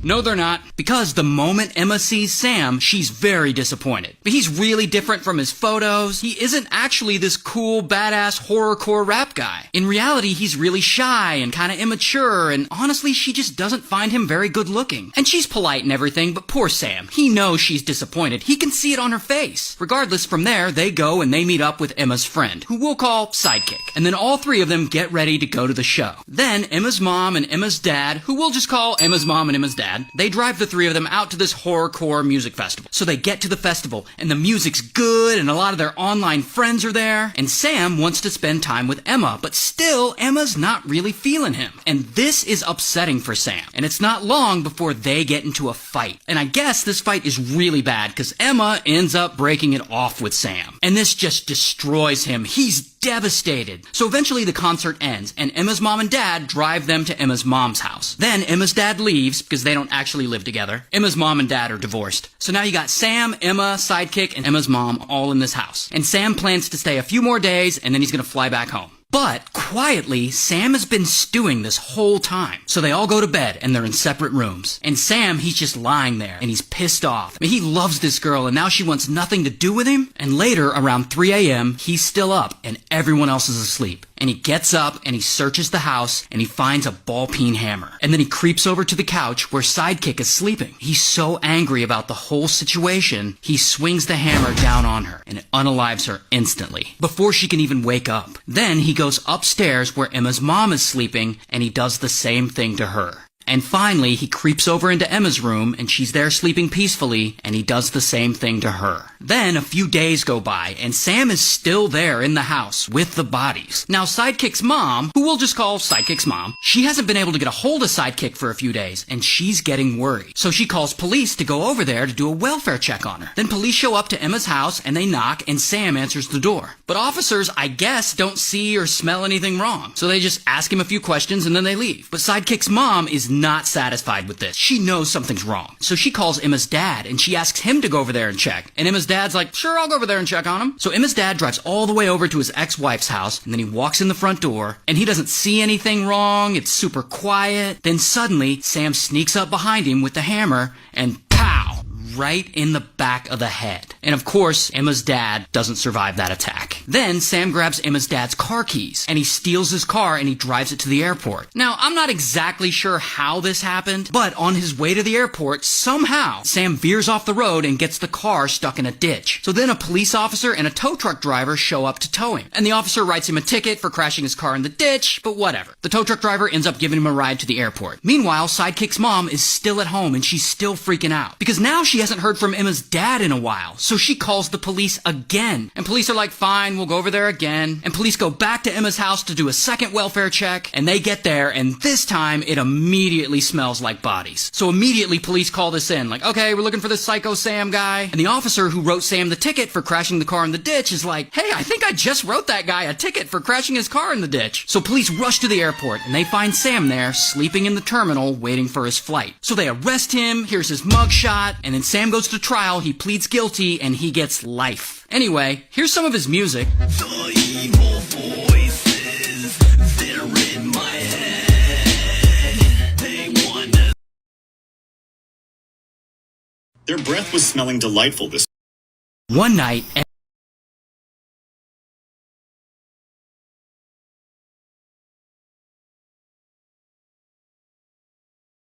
Their breath was smelling delightful this morning. Girls be keeping their ex drawers and then be trying to wear them to bed in their new relationship, talking about they comfortable. It ain't no drawers that comfortable in the world. Let me tell you something about a woman that cares, okay? She's going to recognize the king in you. She's going to say to herself, I see the king in him. What can I do to invest into this man and help this man get where he's trying to go just a little bit quicker? Let me tell you something about a woman that cares, okay? She's going to recognize the king in you. She's going to say to herself, I see the king in him. What can I do to invest into this man and help this man get where he's trying to go just a little bit quicker? Let me tell you something about a woman that cares, okay? She's going to recognize the king in you. She's going to say to herself, I see. Ever heard the Jamaican proverb, patient man ride donkey? It means patience can get you through hard or stubborn situations. So when things moving slow or people hard to deal with, remember, patience outlasts pressure. Even the most stubborn donkey can be tamed. Hey, if you're like me and you're not very good at planning for dinner, so you have to make a last-minute grocery store run again, let me take that stress out. This load right here is paying me $100,000 to haul it only 50 miles. That's right, motorcycle hauling is where it's at. And with this size of a trailer, guess how many bikes is on this trailer? We got 1, 2, 3, 4, 5, 6, 7, 8, 9, 10, 11, 12, 13, 14, 15, 16, 17 bikes. And that was going to pay me $90,000 for 50.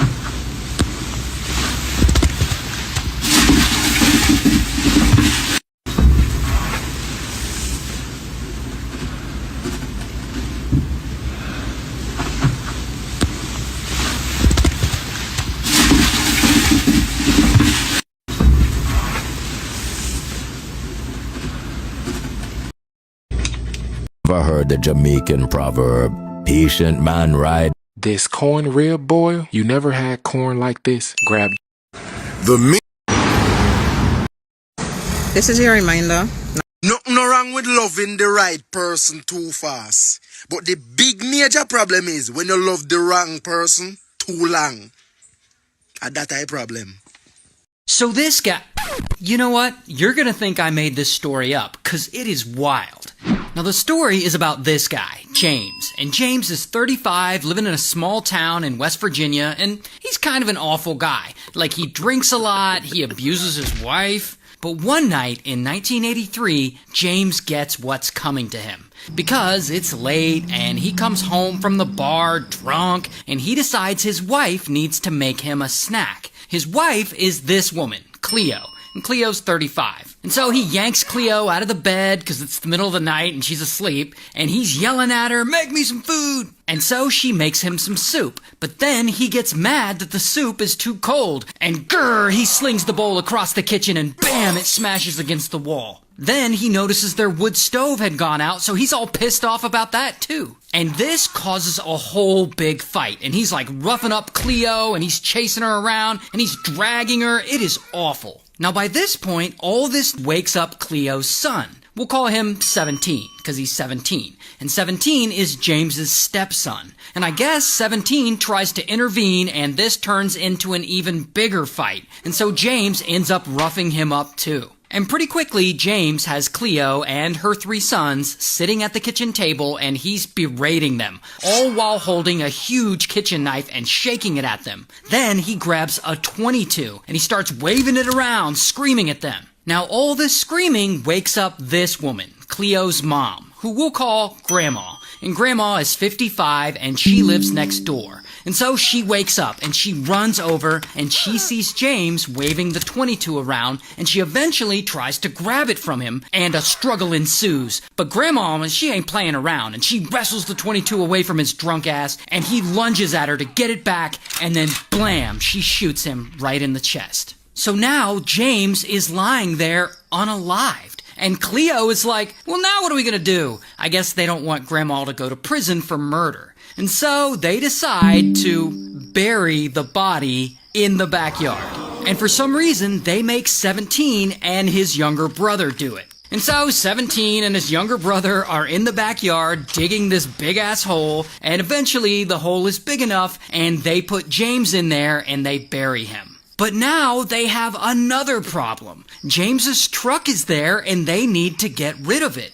And so they put their heads together and they come up with a plan to drive the truck down to the local river and push it into the water and make it look like James got into a car accident. Now, I don't know how they're going to stage a car accident while James's body is buried in the backyard, but this is their plan. And so Cleo and Grandma and 17, they head over to the river, and they take James's truck and they take their car to drive back home in. And so the 2 vehicles drive about 30 miles to the river, and they park James's truck on a hill, and 17 gets out and he starts pushing it toward the water until it starts rolling forward. And it rolls, and it rolls, and it gets close to the shore, but then, bam, it stops. Because it gets stuck in the mud. So then Cleo and Grandma get out of the car. And I guess they're like standing there and they don't want to go up and physically push the truck anymore because it's now in the mud, and I guess they don't want their footprints all in that mud. Which is smart. And so they're like, alright, I guess we'll just leave. But here's the thing. They locked their keys in their car. Now, why they locked their car door in the first place when they're alone out in the middle of nowhere, I have no idea. But now they're locked out. And it's 1983, so no cell phones. However, luckily, someone passes by, and it's a small town, and they all know each other, and so this person gives them a ride back to their house so they can get a spare key and retrieve their car and go home. Then, the next day, Cleo calls police and files a missing persons report for James so that she doesn't look suspicious. And immediately, the police start looking, and they find his truck, and they start dragging the river looking for James's body. But, of course, they don't find anything, and no one suspects Cleo or Grandma. So all they have to do is lay low and keep quiet, and they'll never get caught. Until a few days have passed since James's death, and no one suspects a thing. But Cleo is sitting at home suffering. She just can't get this whole situation out of her head. She keeps thinking about it. James might have been an abusive asshole, but she's feeling bad for his family, and she's thinking that if his body is never found, then he won't get a proper burial, and that just doesn't feel right to her. And so she comes up with a new plan. First, she waits until nighttime. Then she makes 17 and his brother dig James's body back up. And so her new plan is to take James's body to the local river and throw him over the bridge near the area where they dumped his truck, and then police will find the body and they'll put 2 and 2 together and they'll assume it was a car accident, and then he'll get a proper burial. Perfect plan. What could possibly go wrong? Well, once they finally get James out of the hole in the backyard, snap! Grandma starts freaking out because she realizes the .22 that she unalived him with is actually registered to her. She owns it. So if police find the bullet inside of James, they could trace it back to her. And so she gets yet another idea. She'll just remove the bullet from his body. And so they get James's decomposing body and they put it on the kitchen table, and Grandma gets a big kitchen knife and she cuts it open and she starts looking around in there for a bullet. But she can't find it. So then she takes out his heart and lungs, I guess to get a better look in there, but she still can't find this bullet. So then she just gives up and she throws the heart and lungs away. Like, oh, okay, I guess I'm done. And so anyway, Cleo, Grandma, and 17, they load James into the car and they drive him to the river onto that bridge. And then these two women and a teenager pull his body out of the car and they yeet him over the side of the bridge. And boom, James's foot gets caught on the structure of the bridge. And now the body is hanging upside down, dangling off the underside of this bridge. And they're all like, fuck, how are we gonna get him down? And so Cleo and Grandma, they send poor 17 to climb up under the bridge onto the understructure to try and knock James's body loose. But then, in the middle of all this, out of nowhere, pow, headlights appear. It's the police. And Cleo and Grandma, they panic like, oh shit! And they jump in their car and they speed away. But they leave 17 there underneath the bridge. And so then 17 freaks out and he runs off too, into the woods. And police, they see James's body hanging there from the bridge. And they're like, what the fuck? What kind of hillbilly West Virginia bullshit is this? But anyway, police eventually find 17 in the woods and bam, they arrest him. Also, bam, they arrest Cleo, while Grandma ends up turning herself in. And so ultimately, Cleo is found guilty of disinterment of a body and she ends up serving about 2 years in prison. While 17 does a little time in juvenile detention, but not very much. While Grandma takes a plea deal, but I guess the judge feels sorry for her because, you know, the whole self-defense of it all, and she only ends up spending 55 days in jail. Wow. So this guy, you know what? You're gonna think I made this story up, because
This is what a $16,000 day looks like as an aircraft detailer. I got this text on a Monday morning and had to cancel all my plans for the day. I take Saturday through Wednesday off, but this client told me it was an urgent emergency. When he said that, I headed right home to pack up. In this industry, emergency means money. Clients do not care how much something costs, rather that it just gets done and on their schedule. 20% of what we made this year are actually from rush fees, callouts, and travel. That's $1.2 million in fees.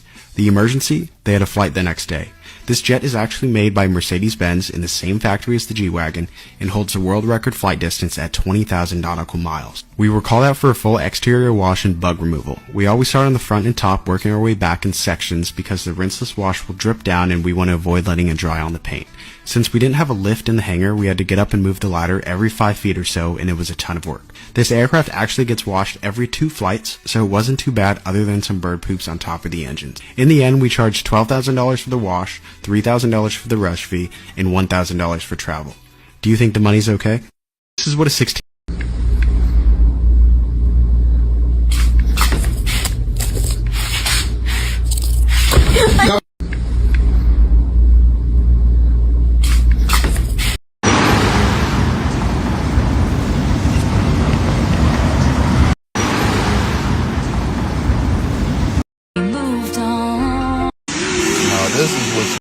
Receive. Sweetheart, she cannot throw the ball. Is this how people tie their shoes now? It's pretty interesting. A lot of loops. We're starting on one side of the shoe, then looping it through the loop to the other side of the shoe. And we're looping some more, pulling through that loop, looping some more here, pulling through that loop. Then we're taking the loops of the loops and looping it through the loop. This is pretty cool. Would you try it? Is this how people tie their shoes now? It's pretty interesting. A lot of loops. We're starting on one side of the shoe, then loop. So this man, his name's Antoine. And one night, Antoine is rushed into the emergency room. He's in pain and he's bleeding. He has huge bite marks on him, mostly his arm and leg. And he tells them that he got attacked by a pit bull. But the doctors, they start examining his wounds and they get suspicious. 'Cause these bite marks are awfully big to be coming from a pit bull. So then what the hell attacked him? Now around this time, police, they get an anonymous tip telling them that a wild animal must be on the loose in the city because they believe it had bit someone. And then they give the police the address to this apartment in Harlem. So police, they go to this apartment to investigate. And they can't get in. But oddly, they can hear something inside growling through the front door. And they're like, what the f*** is in here? So they go to the neighbor's place and they get a drill and they drill tiny holes in the wall so that they can see into this apartment. And then they stick a camera through that hole and that's when they see a 400-pound Siberian tiger just chilling in this New York apartment. So, how did this tiger get there? Well, let's go back to Antoine. Antoine is 31, he's a part-time taxi driver, and he really loves animals. In fact, he loves animals so much that one day he illegally buys a lion cub and a tiger cub from an exotic animal trainer in Minnesota. And then he brings them back to New York to live with him in his public housing apartment in Harlem. Now, in this apartment, Antoine already has a 5-foot-long caiman living there with him, named Al. And so I guess he also now has a lion and a tiger. What could possibly go wrong? Now, the lion was apparently sick when Antoine bought him, so he doesn't live very long in the apartment before he, unfortunately, passes away. But the tiger cub, he doesn't die. In fact, Antoine raises him there in that apartment, and he names him Ming. And he gives Ming his own room, and he builds him a sandbox to play in. He bottle feeds him until he can graduate to solid food, and they become best friends. And then 3 years go by, and Ming is no longer a cub. He's now a 400-pound, fully grown Siberian tiger. And he's still living in this public housing Harlem apartment with Antoine and Al. And he's so big, Antoine is allegedly feeding him 20 pounds of chicken a day. 'Cause yeah, tigers eat a lot. Now you would think this would go horribly wrong. Like a man and a huge tiger secretly living in an apartment together? But no, so far it all seems to be going fine. Until one day, Antoine finds an abandoned house cat outside his door. So, being the animal lover that he is, he brings it in and he adopts him. And he names him Shadow, and he gives Shadow his own room, away from Ming. And then, about a week later, Antoine and Ming, they're wrestling. Because I guess that's how they normally play together. And Shadow just happens to get out of his room. And Ming catches one glimpse of him, and he just snaps right into wild animal mode. And he just leaps into action, and he starts chasing Shadow around the place, trying to catch him and destroy him. And Antoine, he thinks fast, and he throws himself in front of Ming and between him and Shadow. And then Ming ends up tackling Antoine, and Antoine clings to him to keep him from chasing Shadow. And that is when Ming grabs a hold of Antoine's neck and bites down. And then he bites his arm, and then he locks onto his knee. And there he doesn't let go. So there he is, Antoine, with his knee in this Siberian tiger's mouth. And it stays there for about 3 minutes before Ming finally lets him go. And then Ming goes and he hides in the bathroom because he knows he's in trouble. He's a bad kitty. But Antoine, he's hurt really bad. So he calls paramedics and they rush him to the hospital, and that is where he lies and tells them he was attacked by a pit bull. Because he's worried they're going to find out about Ming and then they're going to come and take his tiger away. So anyway, back to the police. Police are in the neighbor's apartment and they look through the hole that they had drilled in the neighbor's wall. And they see a fully grown tiger just chilling there. So officers are like, holy shit.